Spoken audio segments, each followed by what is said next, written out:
Hi friends, प्रतिदिनेर मतो आजकेरो चले एलाम नतून एकटी रेसिपि निये। आजकेर रेसिपिटी एकटी अन्यरकम रेसिपि। देखे कि मने हच्छे चिंगड़ी माछ? एकदमई नय, एटा मयदा दिये बानानो आर भेतरे चिकेनेर पुर भरा। এই চিংড়ি মাছের রেসিপিটি আমি কিভাবে বানালাম তাহলে চলুন দেখে নিন একবার। এর জন্য প্রথমে আমি একটি মিক্সিং বোলে নিয়ে নিচ্ছি ময়দা। ময়দাটা আপনি আপনার পরিমাণ মতো নিয়ে নেবেন। আমি এখানে 2 কাপ নিয়ে নিলাম।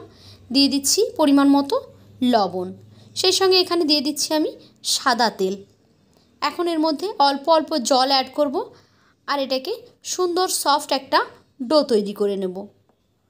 খুব বেশি শক্ত করা যাবে না, আবার একেবারে পাতলা করাও যাবে না, মোটামুটি মাঝারি মতো করে একটা ডো বানিয়ে নিতে হবে, সফট একটা ডো।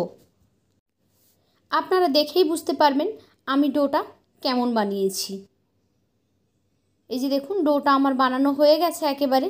এখন এটাকে আমি হাত দিয়ে খুব ভালোভাবে ময়ান দিয়ে নিয়ে কিছুক্ষণের জন্য রেস্টে রেখে দেব। এখন মাছের ভেতরের ফিলিংসটার জন্য কিছুটা পুর রেডি করে নিচ্ছি। আমি নিয়ে নিয়েছি এখানে চিকেন, বোনলেস চিকেন নিয়েছি আমি। দিয়ে দিলাম পেঁয়াজ, সেই সঙ্গে দিয়ে দিচ্ছি এখানে আমি কাঁচা লঙ্কা। এখন এটা একটা স্মুথ পেস্ট বানিয়ে নেব, তার জন্য অল্প পরিমাণ জল এখানে আমি ইউজ করলাম। এখন একটা পেস্ট বানিয়ে নিচ্ছি। এখন এই যে দেখতে পাচ্ছেন পেস্টটা রেডি হয়ে গেছে। এবার এটাকে আমি রান্না করে নেব। আপনারা চাইলে ছোট্ট ছোট্ট কিমা করেও রান্নাটা করে নিতে পারেন।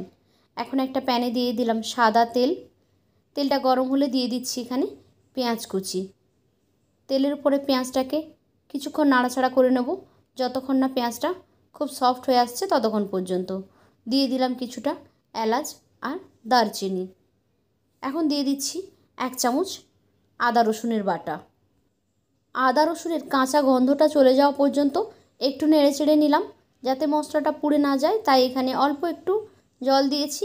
দিয়ে দিলাম 1 চামচ হলুদ গুঁড়ো। আমি এখানে কাঁচা লঙ্কা ইউজ করেছি, তাই আর লঙ্কা দিলাম না। দিয়ে দিলাম স্বাদ অনুযায়ী লবণ। এখন এখানে আমি আগে থেকে যে মাংসের পেস্টটা রেডি করে রেখেছিলাম সেটাকেই দিয়ে দিলাম। এটা রান্না করতে আর কোনো রকমের কোনো জল ইউজ করব না। আমি একটু জল দিয়ে এই পেস্টটা রেডি করেছিলাম, ওই জলেই কিন্তু এই রান্নাটা হয়ে যাবে। কন্টিনিউ আপনাকে নাড়াচাড়া করে যেতে হবে। দেখুন এর থেকে কিন্তু জল বেরিয়ে গেছে।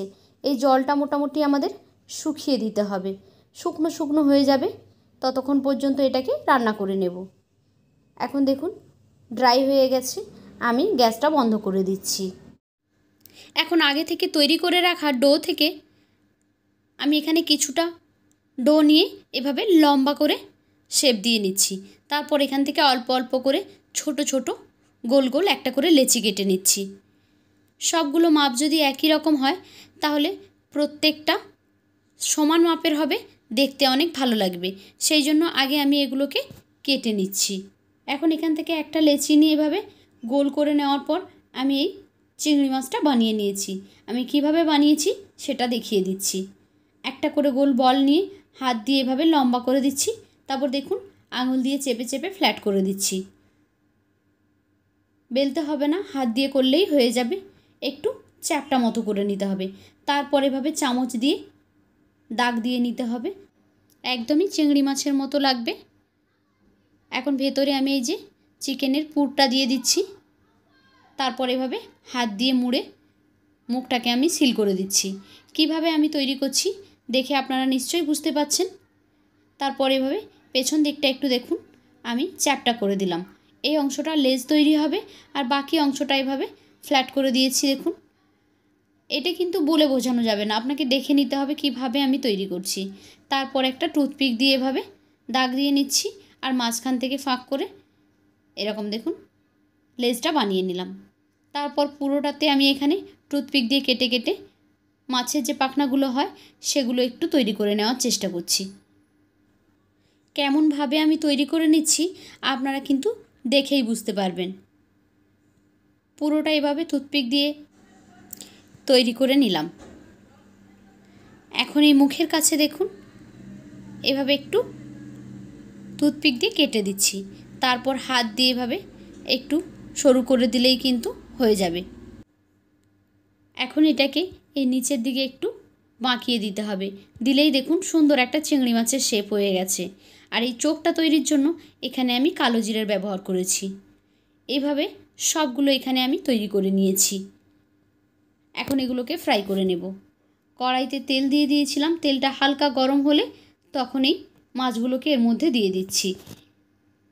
একদম ফোটানো তেলে দেওয়া যাবে না, হালকা গরম থাকতেই কিন্তু এটাকে দিয়ে দিতে হবে। এটা আস্তে আস্তে করে ফুলে ভেসে উঠতে থাকবে উপরে। এই যে দেখুন ফুলে উঠেছে। একটা সাইড আমি উল্টে দিচ্ছি, আর একটা সাইডে কিন্তু হালকা হালকা কালার এসেছে। দুটো সাইড যখন খুব সুন্দর হয়ে কালার আসবে তখন এগুলোকে আমরা উঠিয়ে নেব। এখন খুব ভালোভাবে নেড়ে চেড়ে লো ফ্লেমে রেখে এইগুলোকে ফ্রাই করে নিতে হবে। দেখতেই পাচ্ছেন খুব সুন্দর কিন্তু একটা কালার এসে গেছে, আর এগুলো ফ্রাইও হয়ে গেছে। এখন এগুলোকে উঠিয়ে নিচ্ছি। তো রেডি হয়ে গেল মাংসের পুর ভরা চিংড়ি মাছ। কেমন লাগলো আজকের রেসিপি আপনাদের কাছে? যদি ভালো লেগে থাকে তাহলে লাইক, কমেন্ট অ্যান্ড শেয়ার করবেন। আর এই রকমই সহজ সরল রেসিপি পেতে আমার চ্যানেলটিকে সাবস্ক্রাইব করে বেল আইকনে ক্লিক করে নোটিফিকেশান অন করে দেবেন। তাহলে যখনই আমি কোনো নতুন ভিডিও আপলোড করব সেই ভিডিওর নোটিফিকেশান সবার আগে পৌঁছে যাবে আপনাদের ফোনে। তো আজকের মতো এই পর্যন্ত, ফিরে আসবো আগামীকাল নতুন একটি ভিডিও নিয়ে। ততক্ষণ সবাই ভালো থাকুন। টাটা।